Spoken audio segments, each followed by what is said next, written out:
하나님 말씀은 요한계시록 1장 1절에서 8절입니다. 제가 읽도록 하겠습니다. 예수 그리스도의 계시라. 이는 하나님이 그에게 주사 반드시 속히 일어날 일들을 그 종들에게 보이시려고 그의 천사를 그 종 요한에게 보내어 알게 하신 것이라. 요한은 하나님의 말씀과 예수 그리스도의 증거 곧 자기가 본 것을 다 증언하였느니라. 이 예언의 말씀을 읽는 자와 듣는 자와 그 가운데에 기록한 것을 지키는 자는 복이 있나니 때가 가까움이라.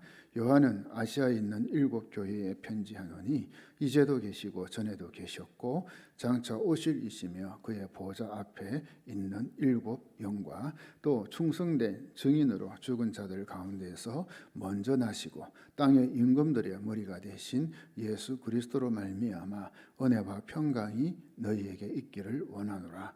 우리를 사랑하사 그의 피로 우리 죄에서 우리를 해방하시고 그의 아버지 하나님을 위하여 우리를 나라와 제사장으로 삼으신 그에게 영광과 능력이 세세토록 있기를 원하노라. 아멘.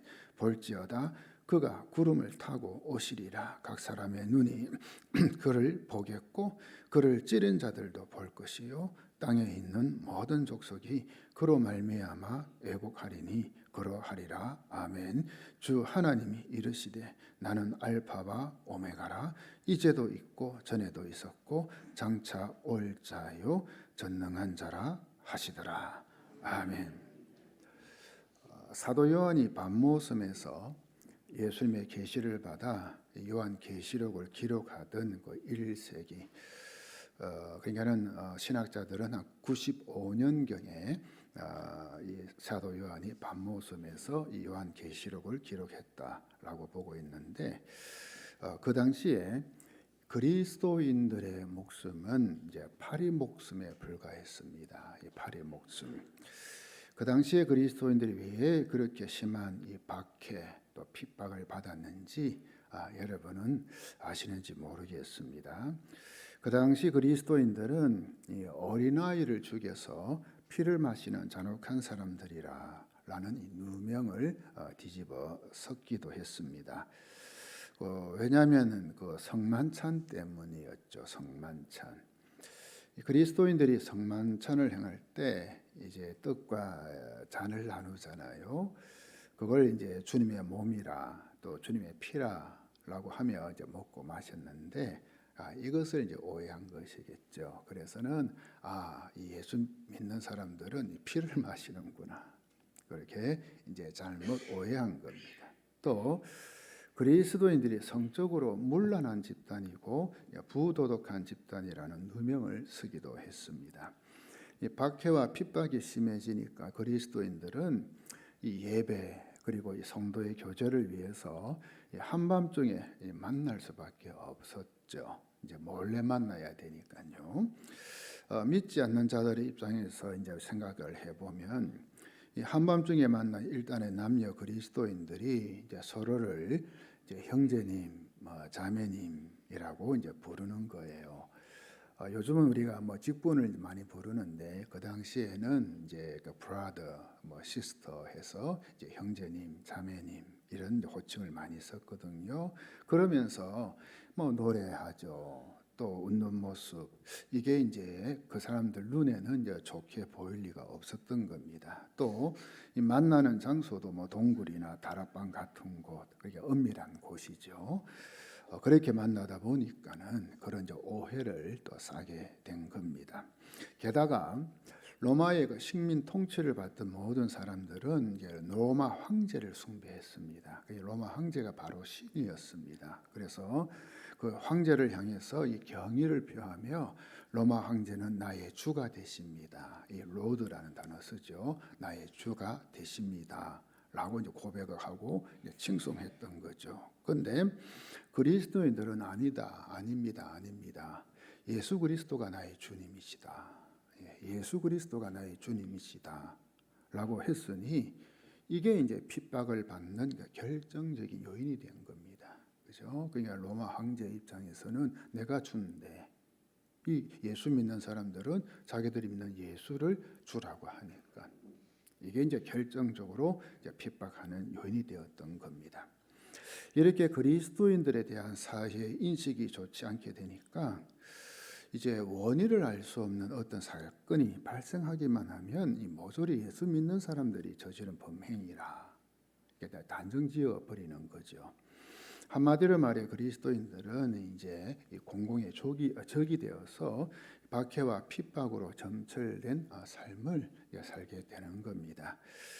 그러니까 여러분 아시는 것처럼 이제 사도 바울도 네로 황제에 의해서 이제 처형당했고 그때부터 근 300년대까지 그러니까는 정말 한 200년 이상을 그런 상태로 박해와 핍박 속에 예수 믿는 사람들이 살았던 거죠.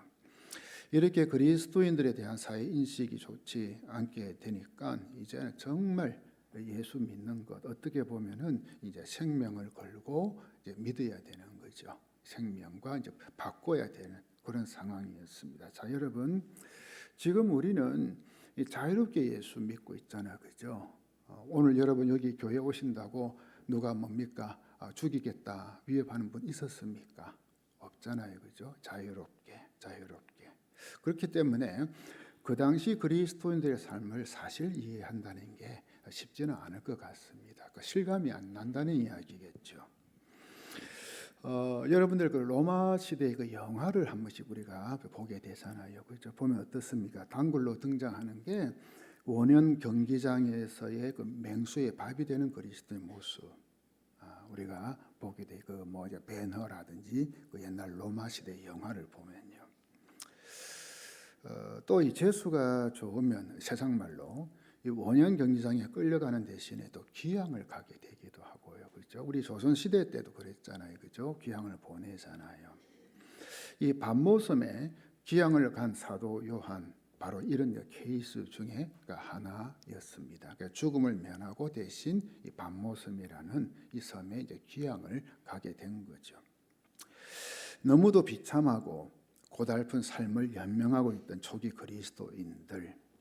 그러나 이 모든 고통에도 불구하고 그들에게는 한 가지 이제 축복이 있었습니다. 저는 이것을 축복이라고 하고 싶습니다. 뭐냐면은 그들은 절대적으로 주님 한 분만을 바라보고 살았다는 거예요. 저는 이걸 축복이라고 말하고 싶습니다. 주님 한 분만을 바라보고 사는 것. 고통을 당할 때마다 누명을 뒤집어 쓸 때마다 죽음이 자기 앞에 찾아올 때마다 그들의 시선은 자기들 구원하신 주님에게로 향했다는 사실입니다. 그리고 주님의 재림을 기다렸던 겁니다. 다시 오실 예수 기다리며 그 엄청난 박해, 핍박, 고난을 이겨냈던 거죠. 오늘 우리는 성경의 마지막 책인 요한계시록을 보게 됩니다. 사도 요한이 기록한 책이라고 해서 이제 그의 이름을 붙여 이제 요한계시록이라고 하죠. 그런데 엄격히 말하면 이 사도 요한이 기록했으나 이 요한의 계시는 아니죠, 그죠? 요한의 계시 뭡니까? 예수 그리스도의 계시입니다, 그죠? 요한이 기록해서 요한계시록이란 이름 붙였지 예수 그리스도의 계시라는 겁니다. 자, 1절 보시기 바랍니다. 예수 그리스도의 계시라.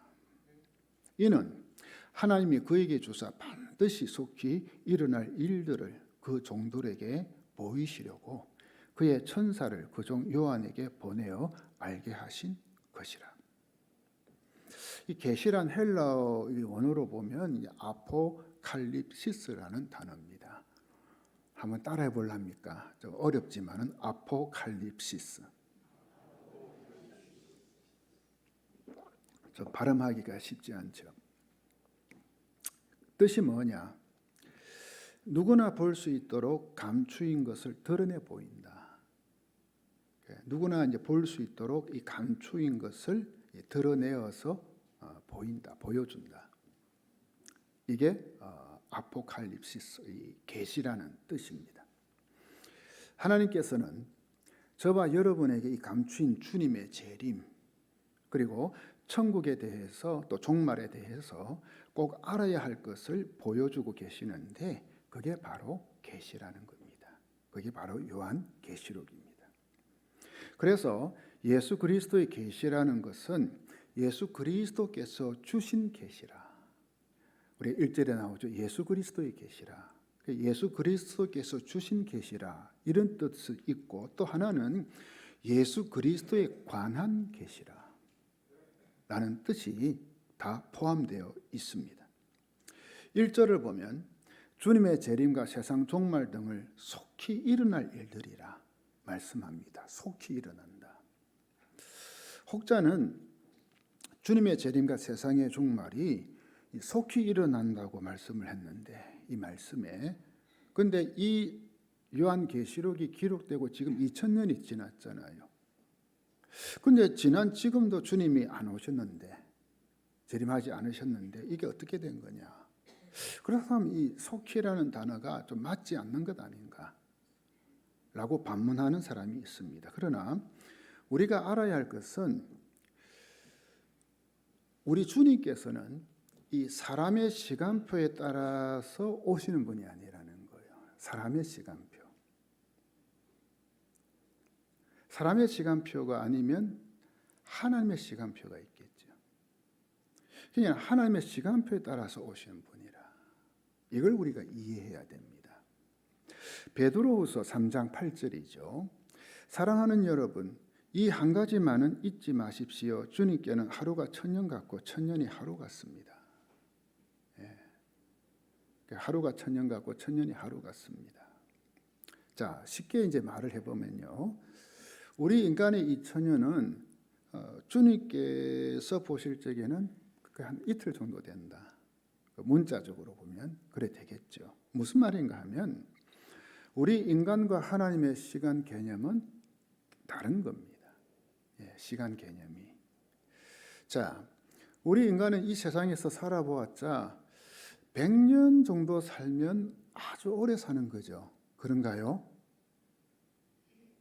아직까지 우리 교회 교인 중에 100세까지 사신 분은 없는 것 같아요. 그죠? 90세 넘어는 계셨지만 100세까지는 사신 분이 없는 것 같아요. 아주 오래 살아요. 100년이면.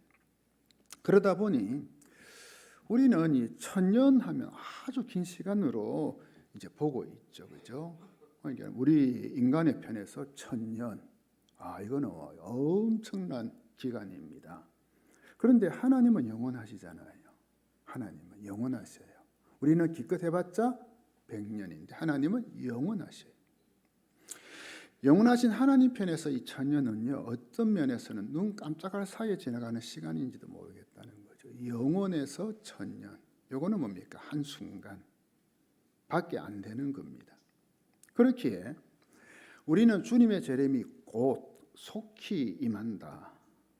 이것을 인간의 시간표가 아니라 하나님의 시간표 안에서 이해해야 된다는 거죠. 자, 그렇다고 해서 이 하나님의 시간표 아주 느리고 길게 가니까 이 주님의 이 재림이 먼 미래의 일로 생각해서는 결코 안 됩니다. 우리말로 큰 코 다칩니다. 아주 나하고는 별 관계없이 먼 미래의 일. 우리 주님께서 말씀하신 대로 그날이 언제가 될지 모릅니다. 그죠? 모릅니다. 그래서 우리에게 요구되는 게 뭘까요? 늘 깨어 있어야 되는 거예요. 주무시면 안 돼요.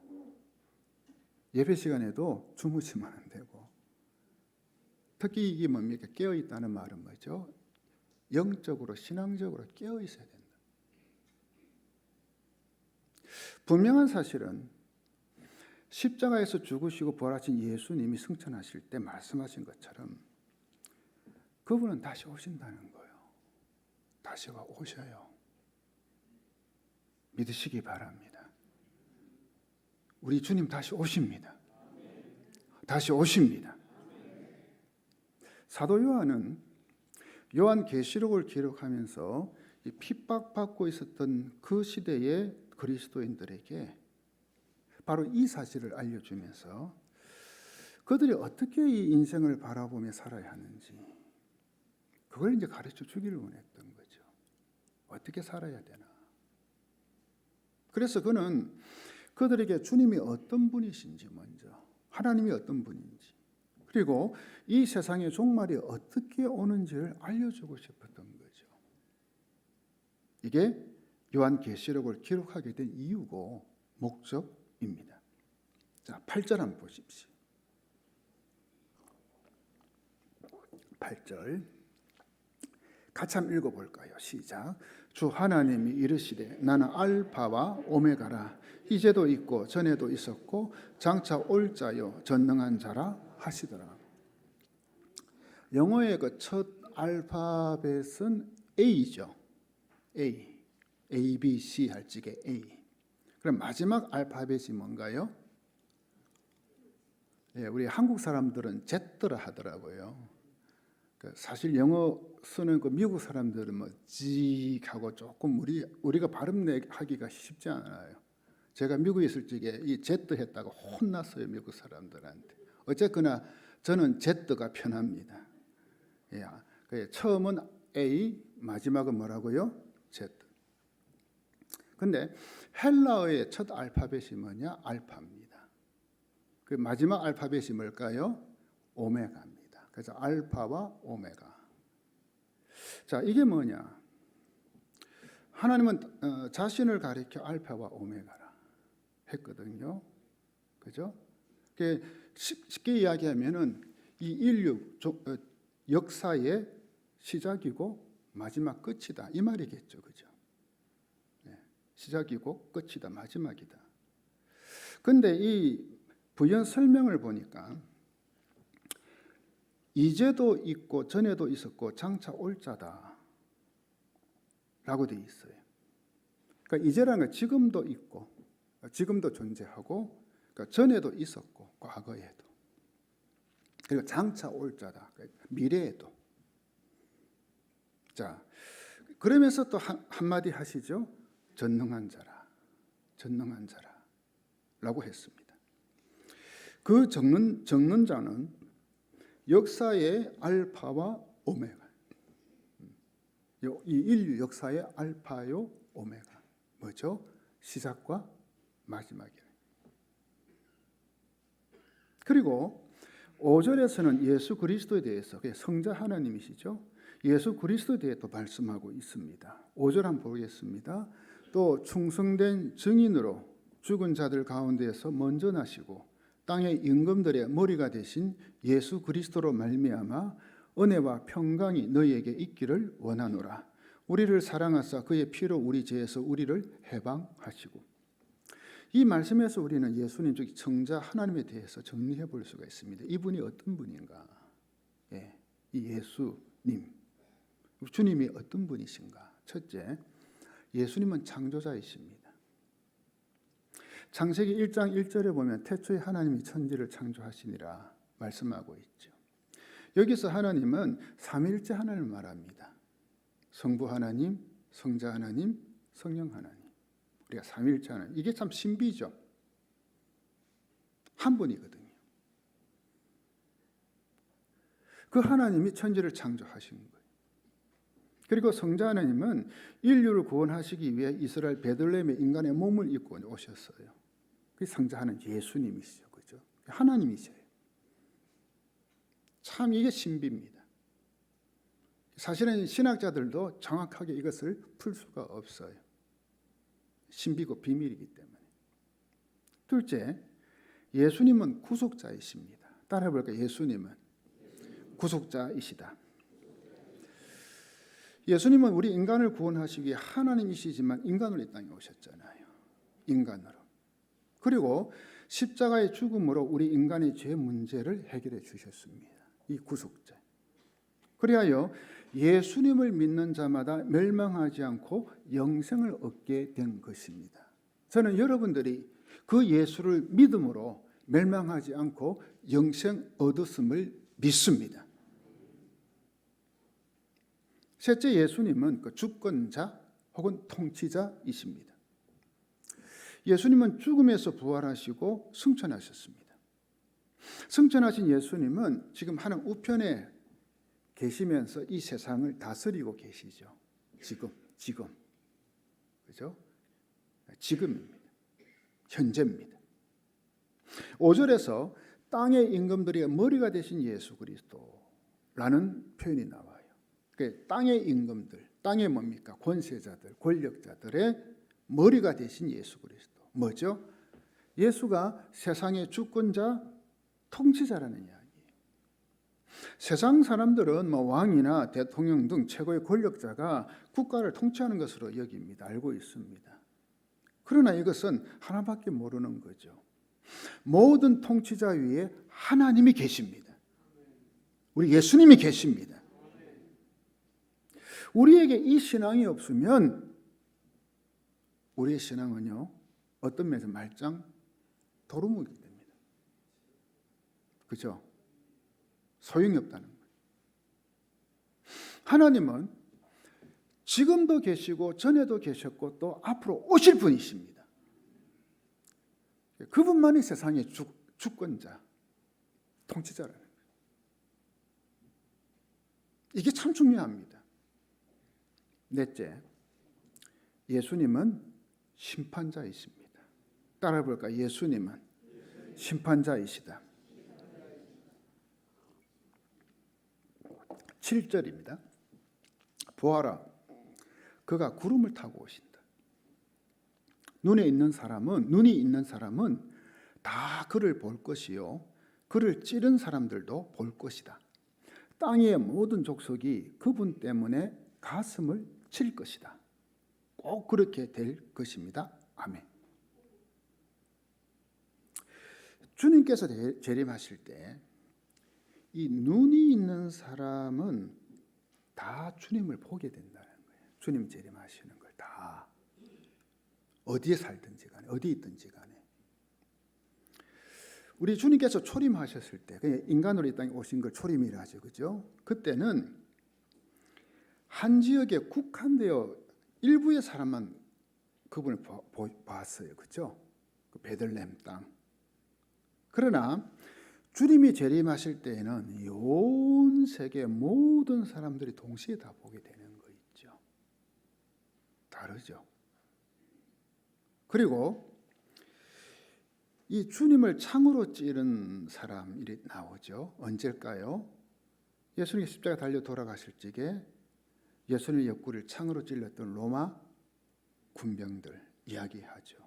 그때 그 사람들도 보게 된다. 뭡니까? 그때는요, 다 부활하거든요. 다 부활하거든요. 그런데 부활하지만 예수를 믿는 자의 부활과 믿지 않는 자의 부활은 다르겠죠. 그죠? 그런데 이 찌른 자들은 그 당시에 이제 로마 군병들을 이야기하는데 사실은요, 주님을 반대하는 사람들, 핍박하던 사람들, 또 무신론자들 다 여기 포함됩니다. 지금까지. 그래서 이런 자들은 주님께서 재림하실 때 가슴을 치게 된다. 가슴을 치는 거예요. 여러분, 우리가 어떤 상황에서 가슴을 쳐요? 후회하고, 그죠? 한탄하고, 그때 가슴을 막 치잖아요. 왜냐하면 지옥 형벌의 심판을 받게 되기 때문에. 지옥 형벌. 사실 요한계시록에는 이 심판의 메시지, 재앙의 메시지가 펼쳐져 가고 있어요. 여러분들이 이제 그 1장부터 쭉 한번 읽어보세요. 심판, 재앙의 메시지가 쫙 나와요. 그러나 요한계시록이 결코 저주의 책, 심판의 책만은 아닙니다.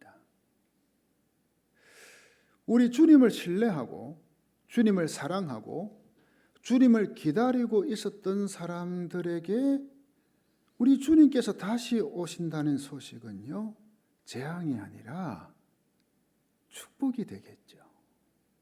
그죠? 축복이 돼요. 요한계시록에 보면요, 7가지 복이 나와요. 7가지 복. 정말 예수님을 진실되게 믿는 자에게 주어지는 복 7가지. 자, 첫째, 말씀의 복입니다. 말씀의 복. 요한계시록 1장 3절 보겠습니다. 이 예언의 말씀을 읽는 자와 듣는 자와 그 가운데 기록한 것을 지키는 자는 뭐가 있다? 복이 있나니 때가 가까움이라.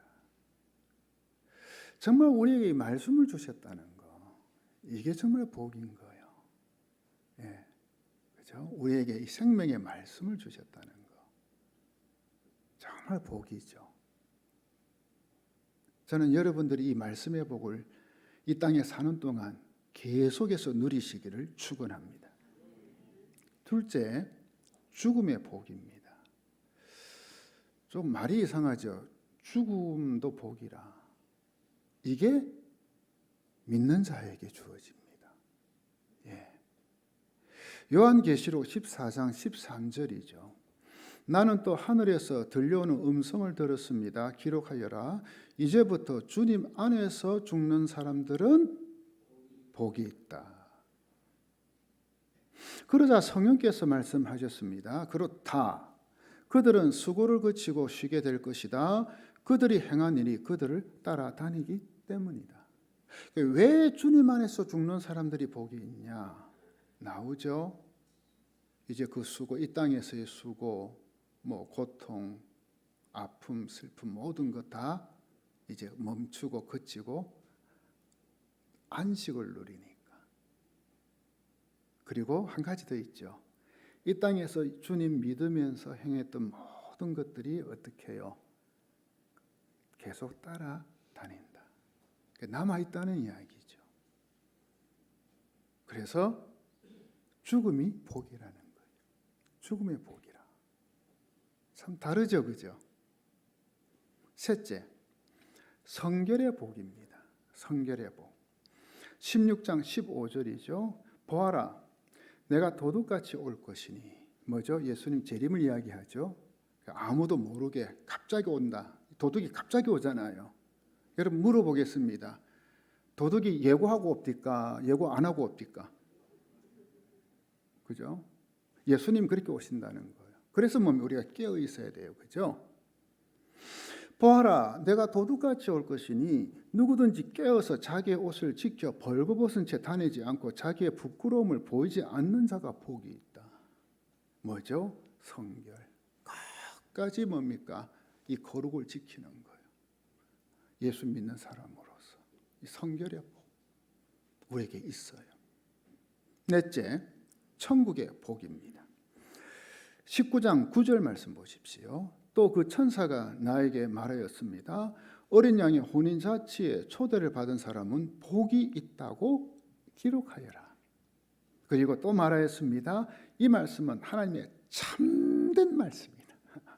진짜라는 거예요. 뭐죠? 어린 양의 혼인잔치에 초대받은 사람. 예수님께서 재림하실 때 예수님을 어떻게 우리가 칭해요? 신랑 되신 예수께서 다시 오실 때 그때 우리를 가르쳐 어떻게 칭해요? 신부라 하죠. 어린 양의 혼인잔치. 뭐죠? 천국이죠. 이게 우리를 기다리고 있어요, 여러분. 아멘이십니까? 자, 다섯째, 부활의 복입니다. 부활의 복. 20장 6절이죠. 이 첫째 부활에 참여하는 사람은 복이 있고 거룩합니다. 이 무슨 말이죠? 예수님 재림하면 다 부활하거든요. 이 첫째 부활. 그게 참여한 사람 복이 있다. 이 사람들에게는 둘째 사망이 아무런 세력도 부리지 못합니다. 더 이상 죽음이 없어요. 멸망이 없어요. 그렇죠? 그 다음 이 사람들은 하나님과 그리스도의 제사장이 되어서 천년 동안 그와 함께 다스릴 것입니다. 다른 성경 보면 왕노로 산다 되어 있어요. 이게 우리에게 있어요. 여섯째, 말씀을 지키는 자의 복입니다. 22장 7절이죠. 보라 내가 속히 오리니. 또 나와요. 그죠? 속히 오신다.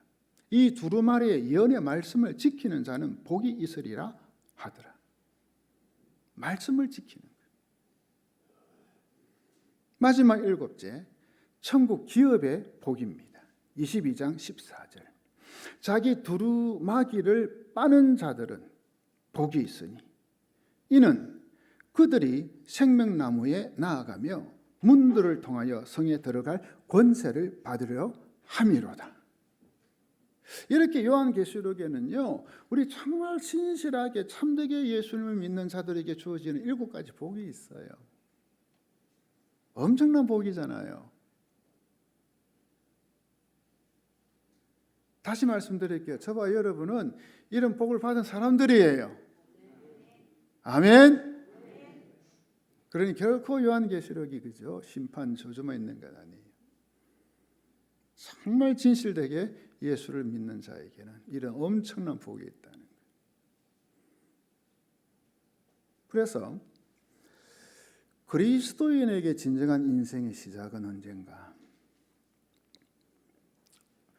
우리가 이 세상에 태어난 날이 아니겠죠? 언젠가요? 예수님을 만난 날, 거듭난 날, 그날이죠. 주님을 만나면서부터 시작된 새로운 인생, 그것은 이제 주님과 더불어 주님 안에서 사는 삶이 시작되는 것입니다. 그리고 이런 삶의 마지막은 자신이 함께 살아왔던, 그리고 자신이 평생 바라보고 살아왔던 주님을 이 영광 중에 만나는 날이기도 합니다. 주님을 만나는 날. 그래서 그리스도인에게 종말이라는 것은 결코 두려워할 만한 것만은 아니겠죠. 그것이 개인의 종말이든 역사의 종말이든 마찬가지입니다. 왜냐하면 그날은 나를 위해 다시 오시는 주님을 만나는 사건이기 때문에. 주님을 만나는 거예요. 여러분, 이 세상 사람들은 어디에 초점을 맞추고 살아가고 있는가? 여러분 다 아시죠? 요즘 저는 한 번씩 뉴스나 보면은 어떤 사람은요, 이 정치에 이 모든 것 걸고 살더라고요, 인생을. 그러다가 그 정치권에서 더 이상 발을 붙이지 못 밀려나면 어떻게 돼요? 그 사람의 인생 거기서 끝나고 말죠, 그죠? 돈을 바라보고 살았던 사람들은 돈이 없어지는 그날의 인생이 종말일 수밖에 없잖아요. 아이고, 내 인생 끝났구나. 이 세상의 모든 것이 다 그렇습니다. 권력, 명예, 출세, 성공, 돈, 쾌락 등 인간이 인생을 걸고 살았던 그것이 안개처럼 사라지는 날이 그 사람의 인생도 안개처럼 사라지고 마는 겁니다. 그런데 여러분, 정말 중요한 건 뭘까요? 주님께서 재림하시면 이 모든 것들은 어쩔 수 없이 다 사라지고 만한다. 어쩔 수 없이. 그렇기에 우리 그리스도인은 우리 주님을 바라보고 사는 사람이 되어야 되는 거예요. 주님 때문에 우리가 새로운 생명을 얻었습니다. 또 주님과 동행하기 때문에 우리가 이 죄 많은 세상을 이기고 삶의 의미를 붙들면서 하루하루 살아가고 있습니다. 그리고 종말의 순간에 재림하시는 주님을 만나는 그 영광을 누리게 되는 것이 바로 예수 그리스도를 믿는 자들입니다. 그렇게 우리는 주님의 재림을 준비하며 살아야 됩니다. 어떻게 준비해야 될까요? 어떻게? 여러 가지로 이야기할 수 있지만 오늘 우리가 읽은 성경 구절 가운데 3절 다시 한번 우리가 마음에 새겨야 됩니다. 3절 말씀 보십시오. 같이 한번 또렷하게 크게 한번 읽습니다. 시작. 이 예언의 말씀을 읽는 자와 듣는 자와 그 가운데 기록한 것을 지키는 자는 복이 있나니 때가 가까움이라. 이 예언의 말씀을 읽는 자와 듣는 자와 그 가운데 기록한 것을 지키는 자는 복이 있다. 지키는 자가. 저는 오늘날 한국계 이 교인들의 그 맹점이 뭐냐?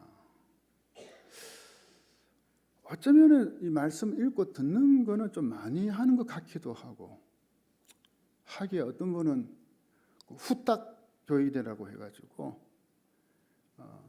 집에서 성경 한 번도 안 펼쳐보고 그대로 잘 모시고 있다가 교회 올 때 후탁하고 후하고 탁 먼지 한번 탁 털고 성경책 들고 교회에 오지 않나. 그래 후딱 교인.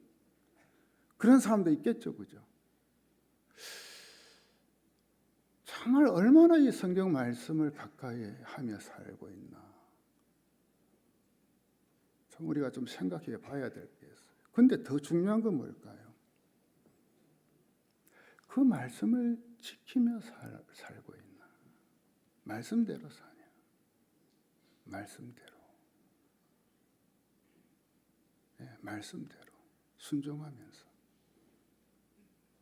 왜냐하면 요즘은 뭐 인터넷도 있고 뭐 기독교 방송도 있다 보니 뭐 설교도 얼마나 많이 들어요. 유명한 목사님들 설교. 그러다 보니 또 성경 공부도 얼마나 많아요. 그죠? 마음만 먹으면 많이 하잖아요. 그러다 보니 어떻게 해요? 그게 이 머리만 커다랗게 만들어가지고 지식적으로 이 영적인 가분수가 돼가. 그게 이 가슴으로 안 내려오니까 변화가 없어. 그 말은 뭐죠? 말씀을 지키며 사는 삶이 없어. 참 심각해요. 심각해요. 저는 오늘 이 말씀을 준비하면서 정말 우리 모두가, 우리 교회 성도들은 이 하나님의 말씀을 통해서 이 주의 음성을 듣는 거예요. 주님의 말씀을 듣는 거예요. 마음에. 머리만 아니고 마음에. 그리고 그 말씀을 지키면서 그냥 하루하루 살아가는 거예요. 우리가요, 뭐 거창하게 생각할 거 없어요. 그냥 하루하루 주어진 시간 이 말씀 붙들고 그 말씀 안에서 주님 말씀해 주시면 예 주님 제가 잘 알겠습니다. 그 말씀대로 제가 한번 살아볼게요. 그러면서 하루하루 그냥 살아가는 거예요. 그래서는 다시 오시는 주님 앞에 이 부끄러움이 없는 삶. 우리가 언젠가는 재림하시는 주님을 우리가 만나게 되는데 그 주님 앞에 부끄러움 없이 설 수 있도록요. 부끄러움 없이. 나의 삶을 준비하는 거 있죠. 그게 다예요. 뭐 주님 위해서 보험에서 뭐 거창한 거 생각하지 마세요. 그냥 하루하루